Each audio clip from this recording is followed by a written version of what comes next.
성경 말씀은 창세기에서부터 마지막 책 요한계시록에 이르기까지 복에 대한 말씀이 거듭거듭 강조되어 있습니다. 그 중에서 마태복음 5장 첫 부분 산상수훈의 첫 부분에 나오는 팔복이 성경적인 축복의 기준이라고 지난번에 말씀드렸습니다. 우리가 신앙생활을 오래 하면서도 이 축복 혹은 복에 대해서 세상적인 인간적인 생각을 자꾸 하게 되면서 성경적이고 영적인 바른 축복관을 우리가 지니지 못할 경우가 많습니다. 그 개인이나 교회의 영적 수준이 어느 정도냐는 것을 측정하는 데 있어서 이 축복에 대해서 어떤 생각, 어떤 사상을 가지느냐가 그 교회와 개인의 영적 수준의 한 기준이 될 수 있다고 하겠습니다. 지난 주일부터 우리가 팔복에 대해서 하루에 한 제목씩 생각을 해오고 있습니다. 지난번에는 팔복에 대한 서론격으로 복이라는 것이 성경적인 의미가 어떤 뜻을 지니느냐 네 가지로 말씀드린 바가 있습니다. 복습 삼하고 네 가지 성경이 말하는 복의 의미에 대해서 네 가지 잠깐 살피고 본문으로 들어가겠습니다. 자, 성경에 말하는 복이라는 것은 첫째, 하나님의 성품, 하나님의 본성에 관한 것이다. 복되신 하나님, 또 하나님은 복이시다 할 때 그 복이 하나님의 성품이요 하나님의 본성에 속한다. 그래서 우리가 하나님의 성품에 참여한다는 것이 바로 복을 누리게 되는 가장 기본적인 지름길이 된다 하겠습니다.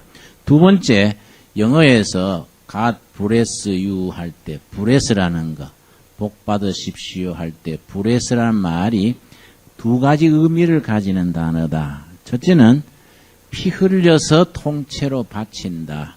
내 모든 것을 하나님께 바친다는 말이 bless고 하나님으로부터 복을 받는다가 bless입니다.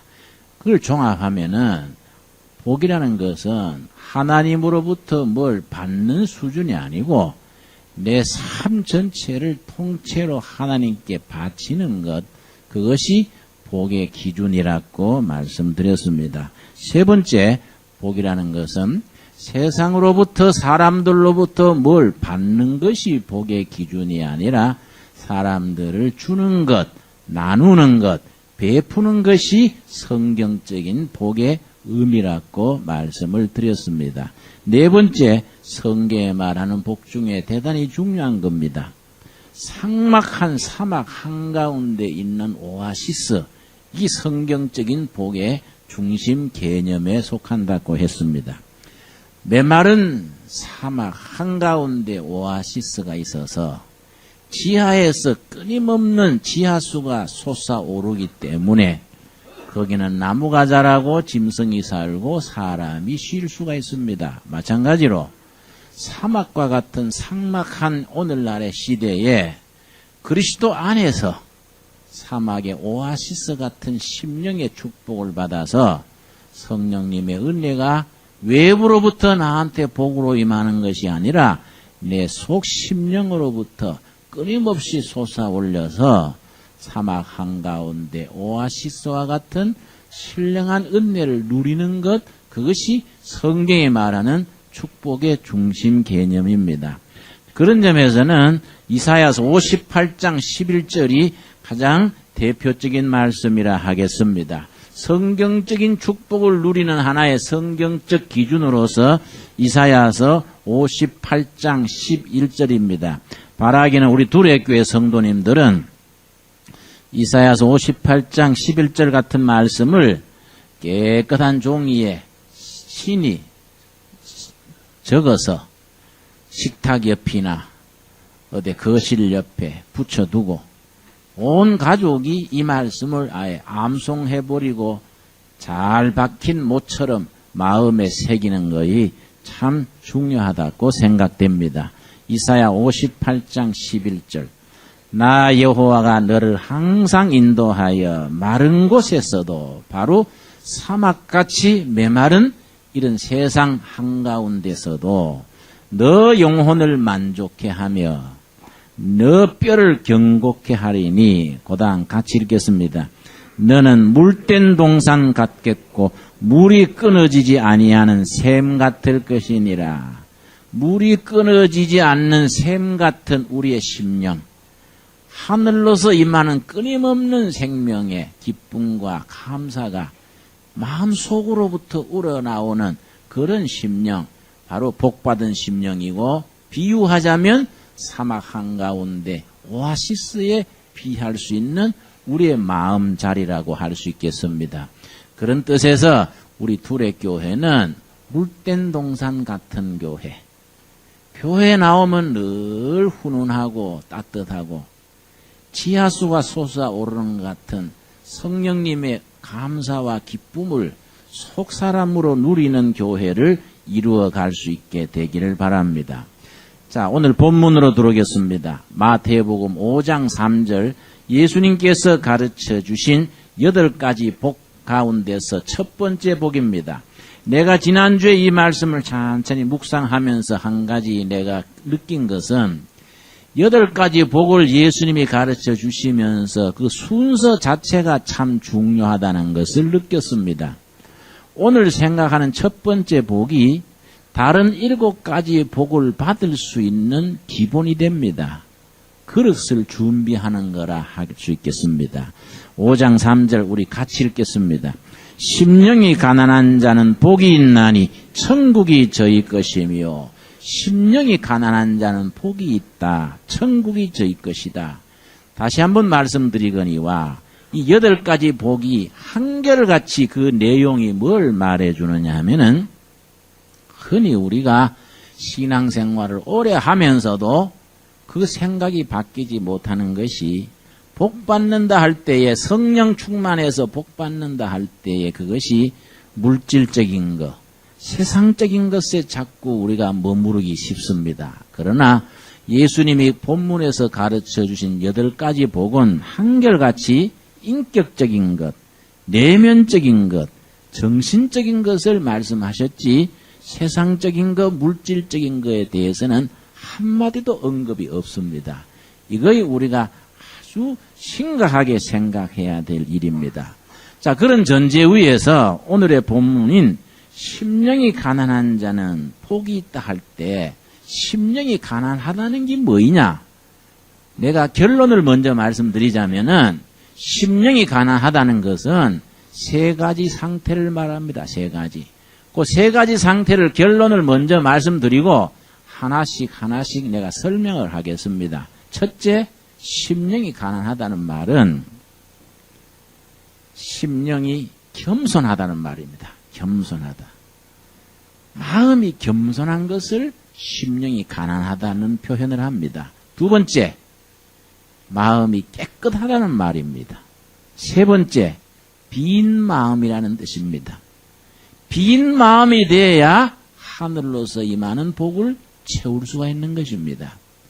심령이 가난한 자는 그 3가지 의미, 첫 번째 뭐라 그랬습니까? 심령이 겸손하다. 두 번째 뭡니까? 심령이 깨끗하다. 세 번째, 심령이 비어있다. 자, 중국 성경에 보면은 심령이 가난한 자는 복이 있나니, 이걸 어떻게 번역을 했느냐 하면은, 심령이 겸손한 자는 복이 있나니 천국이 거기에 임할 것이다. 그렇게 번역이 되어 있습니다. 왜 중국 성경은 그렇게 번역을 했느냐?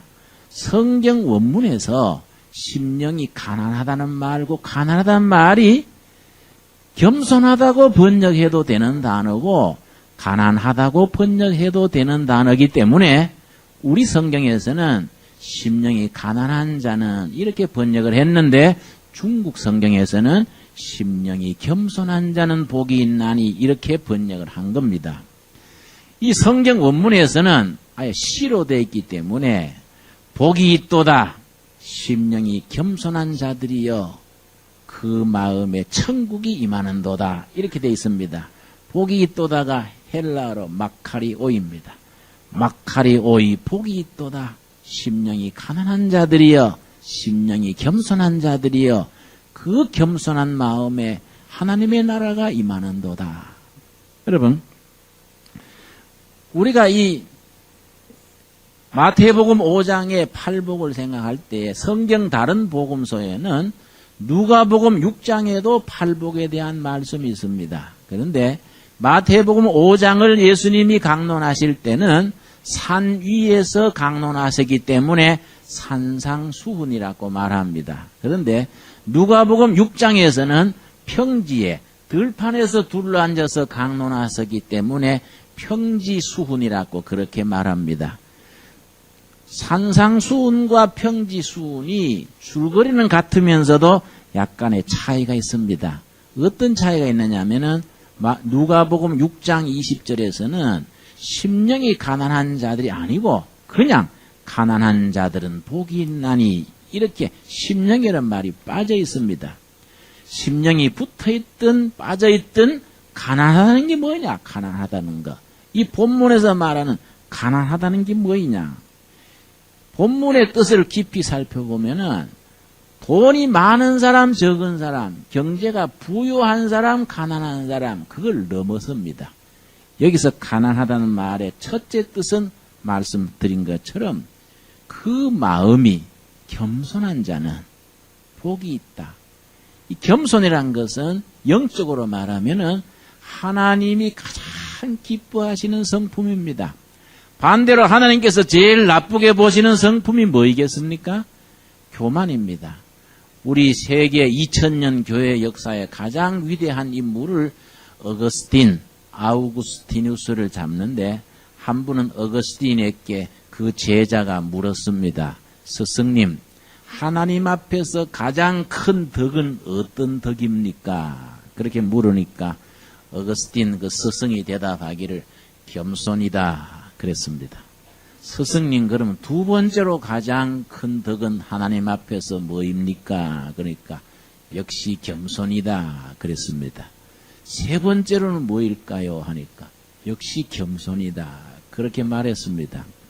다음 그 제자가 또 묻기를, 선생님, 겸손의 반대가 되는 말이 뭐입니까? 그러니까 교만이니라 그랬습니다. 교만을 말하자면 뜻이 뭐입니까? 다시 물었더니 어거스틴이 뭐라고 대답했다는 거 하니, 나는 겸손한 사람이라고 생각하는 것이 교만이다. 그렇게 아주 의미심장한 말을 했습니다. 나는 겸손한 사람이다. 그게 생각하는 게 교만이라는 겁니다. 겸손이라는 것은 우리가 내가 날마다 숨 쉬는 것을 내가 숨 쉰다고 느끼지 못하고 살듯이, 겸손이라는 것은 그렇게 느끼지 못하고 아예 삶 자체가 체질로 본성으로 겸손해질 수 있는 것, 그게 겸손의 기본이라고 하겠습니다. 그런데 그 겸손해진다는 것이 잘 안 돼요. 그 잘 안 되는 걸 우리가 경건의 훈련을 하고 배워서 겸손한 성품으로 우리가 만들어 가야 되는데, 예수님이 그 점에 대해서 너희들이 나한테 와서 겸손을 배우라고 말씀하십니다. 그렇게 마음대로 잘 안 되는 겸손이니까 나한테 와서 겸손을 배워라. 겸손을 배우면 큰 인생살이의 혜택이 있다.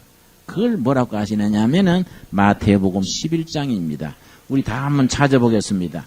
신앙생활에 아주 쉽게 썼지만은 기독교 복음의 핵심을 여기에 설파하고 있는 중요한 복음입니다.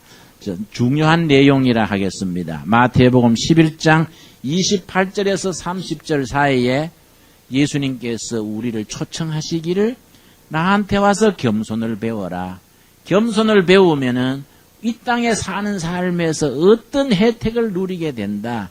그걸 아주 쉽게 핵심을 집어서 말씀하십니다. 28절 읽습니다. 수고하고 무거운 짐진 자들아, 다 내게로 오라. 내가 너희를 뭡니까? 쉬게 하리라. 내가 너희를 쉬게 하리라. 29절. 나는 마음이 온유하고 겸손하니 나의 멍에를 메고 내게 배우라. 그러면 그 다음 같이 읽겠습니다. 너희 마음이 쉼을 얻으리라. 나한테 와서 겸손을 배워라. 그러면 세상살이에서 너희들이 쉼을 누리게 된다. 안식을 누리게 된다. 정말로 적절한 말씀입니다. 요즘 세상살이가 얼마나 힘들고 각박합니까? 점점 신경쇠약, 우울증, 노이로제, 정신질환이 점점 늘어납니다. 왜냐? 너무 사는 것이 스트레스가 많고 피곤하고 산다는 것이 각박을 해서 자기 삶을 자기가 이기지를 못합니다. 너희는 내게 와서 배우라. 나는 마음이 온유하고 겸손하다. 온유라는 것은 인간관계입니다. 인간관계. 겸손이라는 것은 하나님 관계입니다. 온유는 사람 사이에 그렇게 부드러운 걸 말합니다. 겸손은 하나님 앞에서 내 자신이 낮아지는 것을 말합니다. 온유와 겸손을 배워라. 그러면 너희 삶이 쉼을, 안식을 누리게 된다. 우리가 인생살이에서 이상 중요한 게 있겠습니까? 그리고 30절 우리 같이 읽겠습니다. 이는 내 멍에는 쉽고 내 짐은 가벼움이니라 하시니라. 요즘같이 이렇게 각박한 시대에 이 말씀이 그 자체가 복음입니다. 우리 지난주에 지리산 실상사절에서 캐도릭 불교 우리 개신교의 공동체 운동을 하는 각 종단의 2단체씩 6단체가 모여서 우리가 세미나를 했었습니다. 거기에 이제 우리 두레마을도 참여를 했는데 그 행사를 주관하는 분이 우리 최일도 목사입니다. 바퍼로 알려진 최일도 목사. 최일도 목사 그 행사를 주관하는 분인데 너무 과로를 해가지고 시작하는 날 응급실에 실려가지고 세브란스 병원에 응급실에 입원을 했어요. 그 본인이 못 왔습니다. 급성 황달이라든가 과로해서 쓰러진 거예요. 그래서 전화가 왔길래 목사가 과로로 쓰러지면 교인들한테 안식을 어째 가르치는가 내가 그렇게 전화로 얘기한 적이 있습니다. 너무 과로해가지고 쓰러지는 겁니다. 여러분. 그 행사 주관하는 그 절이 실상사 절인데 주지 스님이 도법 스님입니다. 도법 스님도 과로를 해가지고 눈에 핏발이 있었어요. 핏발에. 그래 내가 마지막 날 스님이 눈에 핏발이 있으면 백성들이 피를 보겠네. 내가 그랬었는데 스님도 목사도 너무 바빠요. 너무 바빠요. 이 문제가 있다.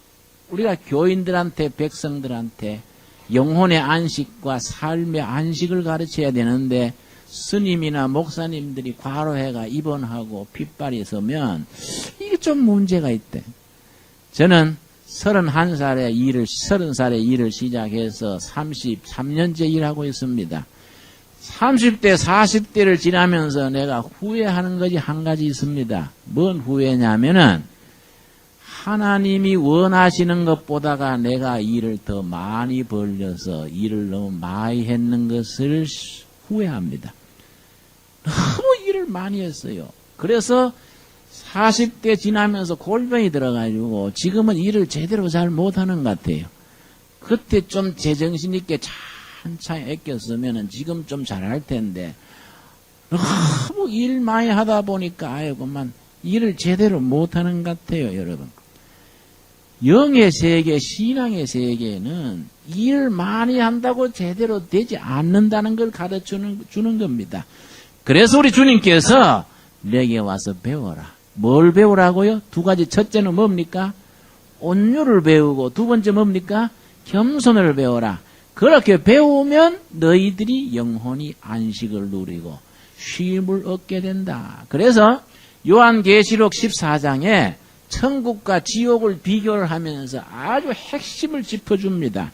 요한계시록 14장 우리 한번 찾아보겠습니다.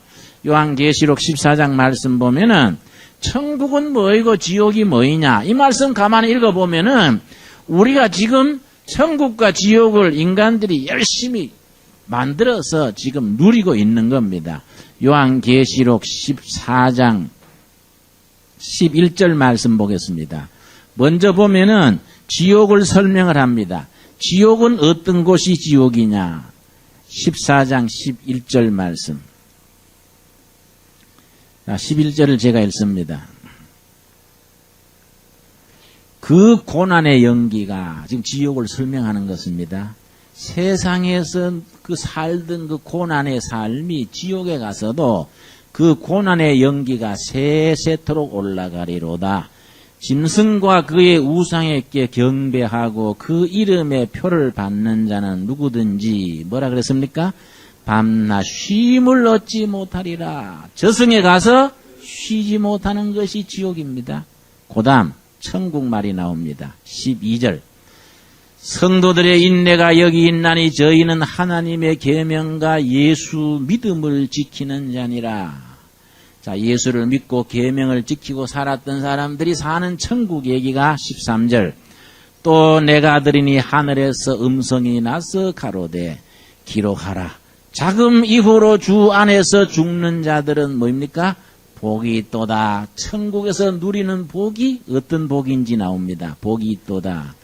저희 수고를 끝이고 뭡니까? 쉬리니. 저희 수고를 끝이고 쉬리니. 천국은 이 땅의 모든 수고가 마무리되고 쉬는 곳이고 지옥은 고난의 연기가 계속 올라가면서 쉬지 못하는 곳이라 했습니다. 여러분, 하루 종일 사회에서 일하고 집에 탁 들어가면 편안하고 쉬게 됩니까? 응?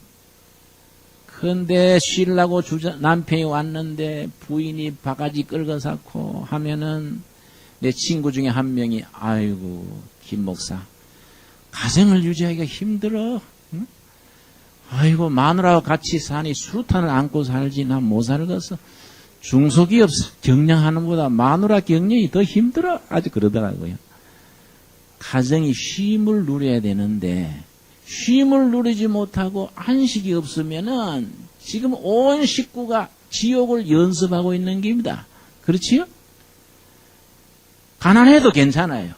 모이면은 훈훈하고 의지하고 마음이 편안하면은 여러분 그게 천국이 지금 시작된 거 아니겠습니까? 그러니까 내가 반성한다는 거예요. 너무 일 많이 벌리고 뛰다니느라고 정말 안식의 복음을 내 자신이 누리고 전해야 되는데 내가 문제가 있다. 그런 생각을 제가 하게 됩니다. 여러분 이번 주에 우리 교계에 아주 나쁜 뉴스가 있었습니다. 요 가까이에 있는 큰 교회 목사님이 구속이 됐지요. 김홍도 목사님인가 9시 뉴스에 나왔습니다. 얼마나 큰 사건이면 9시 뉴스에 나옵니까? 그 교회 이름이 뭐입니까? 만날 지나다녀도 교회 이름도 모르겠네요. 응? 하도 집이 커가지고 간판 오에 붙어서 못 읽겠더라고요. 교회 이름이 뭐이지요?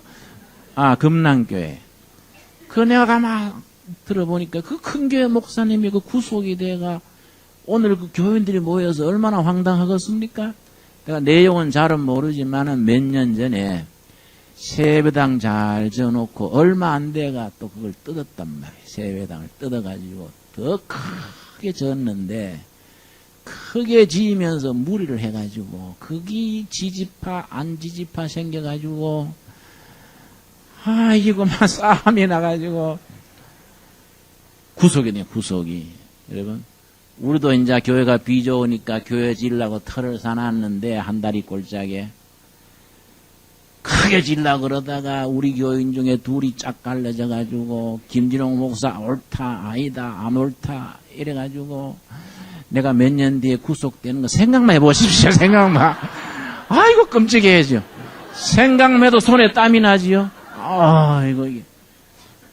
그게 우리가 하나님의 일하는 데 있어서 본질을 놓치고 껍데기 건물이나 일이나 사업만 붙잡으면은 일은 크게 됐는데 우리 성도들이 목사부터 온 교인이 영혼에 쉼이 없고 고소하고 구속되고 이런 일이 벌어질 수 있다 이 말이야. 안 그렇습니까? 우리가 복음의 근본이 뭐냐? 예수님 안에서 일마에 하라는 게 아니다. 내 안에 와서 너희 영혼이 쉼을 누리고 가정이 행복하고 평화롭고 뭘 가지는 게 아니라 주님 안에서 인간다운 인간 되라는 거예요. 그래서 이걸 영어로는 having, doing이 아니라 being 그래요. being. 예수님이 기뻐하는 사람 되는 것이 신앙의 본질이지 많이 가지는 거, 교회가 일 많이 하는 게 아니다. 이게. 이런 걸 종합해서 복이 있도다 마카리오이 마음이 겸손한 자, 가난한 자는 복이 있도다. 그 겸손한 마음에 뭐 임한다고요? 천국이 임한다. 여러분, 요즘 불교계 몇 년, 4년 전에 자꾸 하셨습니다마는 계속해서 불교계에 높임받는 분이 있습니다. 성철 스님이죠. 성철 스님. 성철 스님이 돌아가신 뒤에 불제자들이 불교 신도가 150만 명이 더 늘었다 그럽니다. 그런데 성철 스님이 뭐 부처님을 만들어 세웠습니까? 절을 지었습니까? 합천 해인사 뒤에 토굴에 앉아가지고 10년이 넘도록 가만히 앉아서 도 닦았습니다. 그걸 장좌불화라 그럽니다. 앉을 좌자, 길 장자, 누울 와자, 장좌불화. 10년이 넘도록 덩어리 땅에 붙이지 않고 앉아서 수도했습니다. 그러다가 돌아가셨는데 그 시체를 화장을 했더니 살이라는 살이. 돌을 깊이 닦은 사람들은요, 그 뼛속에서 그런 진기가 나온다 그래요. 사리가 282개인가 나왔대. 응? 그 특별히 그 성철 스님 사리는 알록달록 해가지고, 송천년색이라 가지고 누가, 내 친구 목사님이, 누가 굿을 집어넣은 거 아니라 뼈가 뭐 알록달록 할까? 그런 얘기 합디다마는 그럴 택은 없겠지요. 그걸 합천 해인사 마당에요. 그 283개 사리를 관에다가 넣어놓고 유리로 이렇게 봉해놓고 불제자들이 가가지고 이렇게 관광을 하고 합장을 하는데 매일 버스가 50대, 60대씩 그 옵니다. 와가지고 버스 타고 와가지고 가서 들다보고 합장하고 가는데 그 한 사람의 영향으로 한국 국민들 중에 150만 명이 불교로 늘어났다는 거예요. 그냥 앉아가지고 도 닦았는데. 그렇지요? 토굴에 앉아가지고. 그래서 종교의 세계란 건 뭐이냐. 백성들의 마음속에 신앙, 신심, 종교에 대해서 뭘 생각하느냐. 우리가 이걸 생각을 해야 돼. 그런데 우리 목회자들은 너무 바빠가지고 돌잔치 가서 먹고 뭐 결혼식 가서 먹고 장례에서 먹고 그래서 먹사라 그래. 먹다 죽는다. 먹다 죽는다. 다니면서 먹다 죽어야 돼. 이게 먹사라 그런다. 이게 우리가 생각을 고쳐야 된다. 여러분, 중국의 불교가 중국 거쳐서 조선을 거쳐서 일본까지 갔지요. 동양 불교를 일으킨 가장 큰 원조가 여러분 달마 스님입니다. 달마 스님. 우리가 다른 이웃 종교에 대해서도 좀 알아야 됩니다. 달마 스님이요, 중국 남인도의 한 나라의 왕자인데, 이 사람이 불교 귀의해가지고 중국의 선교사로, 포교사로 옮깁니다. 와서 보니까 길거리에 다니면서 그렇게 포교할 때가 아니거든요. 소림사 절에 들어가가지고 9년 동안 굴에 앉아서 벽 앞에 앉아서 벽을 바라보고 9년간 수행만 했습니다. 그걸 달마 스님의 면벽 9년 겁니다. 면벽 9년. 9년간 벽 앞에 가만히 앉아서 수행만 했는데 9년 만에 중국 청년이 한 명 찾아왔어요. 굴 앞에 와가지고 스님 나를 제자로 받아주십시오. 그러니까 달마 스님이 대꾸도 안 한단 말이에요. 6개월을 그 앞에 가지고 비가 오나 눈이 오나 날 제자로 받아들여 주십시오. 반응이 없거든요. 6개월 만에 그 사람이, 그 청년이 칼을 가지고 왼쪽 팔뚝을 잘랐어요. 팔뚝을 자르고. 내가 이렇게 소원인데 안 받아주십니까? 그제서야 그 청년을 제자로 받아들여가지고 자기 입고 있던 옷 가사지요. 가사를 입히고 경을 배우 가르치고 그렇게 제자로 삼았는데 그 사람이 해가 스님이에요. 해가 스님. 그 뒤에 달마, 해가, 스승과 제자 그 조가 그 도를 붙여서 당송시대 불교 전성기를 이루었습니다. 신앙의 세계라는 게 뭡니까? 응? 우리가 이웃 불교지만은 그게 참고가 될 수 있지요. 우리 한국 교인들이 너무 바쁘고 너무 애부당 건물에 매이고 너무 프로그램에 매여가지고 예수님 안에서 쉼을 누리는 진정한 하나님 앞에서 우리 마음이 겸손함으로써 하늘이 주시는 안식의 복을 누리는 일에 우리가 너무 부족하다고 그렇게 생각이 됩니다, 여러분. 우리가 진정한 하나님의 복을 누리기 위해서 하나님 앞에 낮아짐으로써 겸손의 길을 함께 갈 수 있게 되기를 바랍니다. 자, 그 마음이 가난하다는 것의 두 번째 뜻이 뭐라 그랬습니까? 깨끗하다. 마음이 깨끗해야 거기에 하나님의 나라가 임한다 이 말이에요. 그런데 문제가 있습니다. 세상에 깨끗한 마음이 어디에 있습니까? 금방 태어난 아기들이야 깨끗하지요. 그러나 벌써 세월이 가면서 원망, 시비, 욕심 온갖 게 다 있지요. 어떻게 깨끗해집니까? 그러면 하늘에 천국이 임하지 못하느냐? 성경이 우리에게 요구하는 것은 원망과 시비와 온갖 잡동사니로 뒤죽박죽이 된 우리 마음을 예수님 앞에 갖고 와서 다 내려놓고 비워라. 쓰레기로 가득 찬 쓰레기통을 갖다 비우고 빈 쓰레기통이 되듯이 네 마음속에 온갖 쓰레기 더미처럼 쌓여있는 온갖 마음을 네가 짊어지고 신경쇠약 걸리고 불면증 걸리고 하지 말아라. 나 앞에 가져와서 다 쏟아놓으라. 그래서 깨끗한 마음이 되라는 겁니다. 그 빈 마음입니다. 빈 마음. 여러분, 신앙의 세계는 마음에 자꾸 탐으려는 세계가 아니고 비우는 겁니다. 비우는 거. 그래서 우리 기도할 때 생각해 봐야 됩니다. 우리 교우들 기도를 들어보면은 아버지 켜놓고 이거 주십시오 저거 주십시오 실컷 마음에 채우는 요구만 하지요. 그러다가 끝나면 갑니다. 여러분, 신앙의 세계는 마음에 들어있는 걸 내려놓고 비우고 빈 마음이 될 때에 그 빈 마음에 하나님의 은혜가 천국이 임한다는 겁니다. 여러분, 우리 빈 마음에 예수님을 모실 수 있게 되기를 바랍니다. 예수님이 태어나실 때 얘기가 아주 참 상징적입니다. 누가복음 2장 6절을 보겠습니다. 누가복음 2장 6절 말씀 보면은 예수님이 태어나실 때부터 사람들이 예수님을 모실 방이 이 땅 위에 없었다고 그랬습니다. 누가복음 2장 6절 말씀. 자, 2장 6절을 제가 읽습니다. 2장 6절. 자, 5절부터 지가 봅니다. 그 정혼한 마리아와 함께 호적하러 올라가니 마리아가 이미 잉태되었더라. 거기 있을 그때 해산할 날이 차서 맏아들을 낳아 강보로 싸서 구유에 누웠으니 이는 그다음 뭡니까? 사관에 있을 곳이 없음이러라. 말이 좀 뭐 고상하게 나오지요. 쉽게 번역하면은 여인숙에 방이 없었더라 그 말입니다. 성경을 좀 쉽게 번역을 해야 됩니다. 이 7절을 내가 본문 그대로 쉽게 번역하며 다시 읽겠습니다. 맏아들을 낳아 기저귀에 사서, 강보가 기저귀입니다. 기저귀 카이 뭐 강보카이 글듯하지요. 기저귀에 사서 구유가 뭡니까?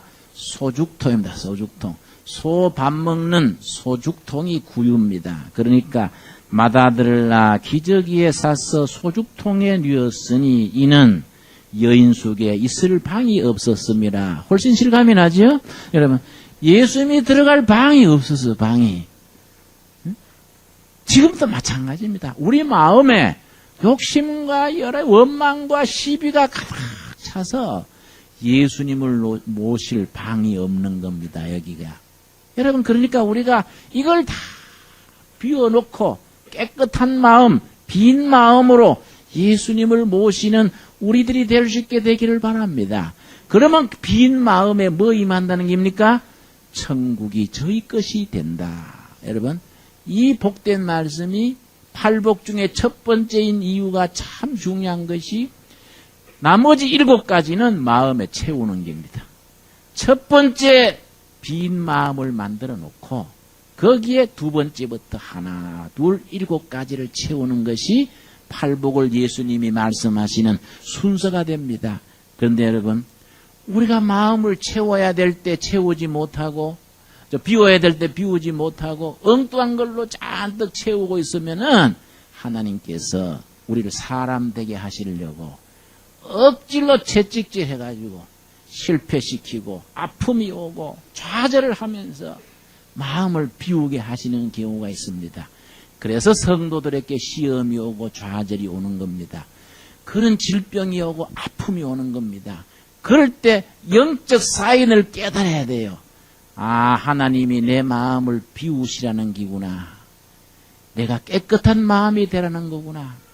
내가 이 영적 신호로 받아들여야 되겠다. 이 깨달으면 은혜가 임하게 됩니다. 내가 아주 좋아하는 시 중에 헤르만 헤세가 쓴 기도란 제목의 시가 있습니다. 독일어로 기도가 게베트입니다. 게베트. 헤르만 헤세가 게베트란 제목의 시를 썼는데 내가 아주 좋아합니다. 너무너무 시인이요. 이런 영적인 단계를 깊이 시에 담았습니다. 네, 한번 읽어보겠습니다. 제목이 이제 게베트 기도. 신이여, 나로 하여금 내 자신에 대하여 절망하게 하여 주시옵소서. 그러나 당신에게만은 절망치 않게 하여 주시옵소서. 나로 하여금 비탄을 맛보게 하여 주시고 고뇌의 불꽃이 나를 휩싸게 하여 주시옵소서. 나로 하여금 온갖 모욕을 겪게 하여 주시옵고 스스로 견뎌나감을 돕지 마시옵소서. 내가 발전하는 것도 돕지 마옵소서. 그러나 나의 모든 고집이 꺾여지거든 그렇게 만드신 분이 당신이었음을 보여주시옵소서. 당신이 그 불꽃과 고뇌를 낳으셨음을 알게 하소서. 왜냐하면 나는 즐거이 멸망하고 즐거이 죽겠사오나 당신 품 안에서만 죽을 수 있기 때문입니다. 좋은 시지요? 읽을 때마다 나는 마음에 감동이 있어요. 참 시인이 위대하다. 어떻게 이걸 시에다가 이렇게 담을 수 있을까? 이런 시는 성경에 넣었으면 좋겠다. 내 그런 생각. 내 자신에 대해서 절망하고 내 자신에 대해서 포기하고 드디어 빈 마음이 됨으로써 하나님의 마음, 천국이 내 마음에 임한다 이게. 여러분, 바라기는 이런 절망과 비탄 아픔에 이르기 전에 스스로 깨닫고 내가 무릎을 꿇고 겸손해져서 빈 마음, 깨끗한 마음이 될 수 있으면 더 좋지 않겠습니까?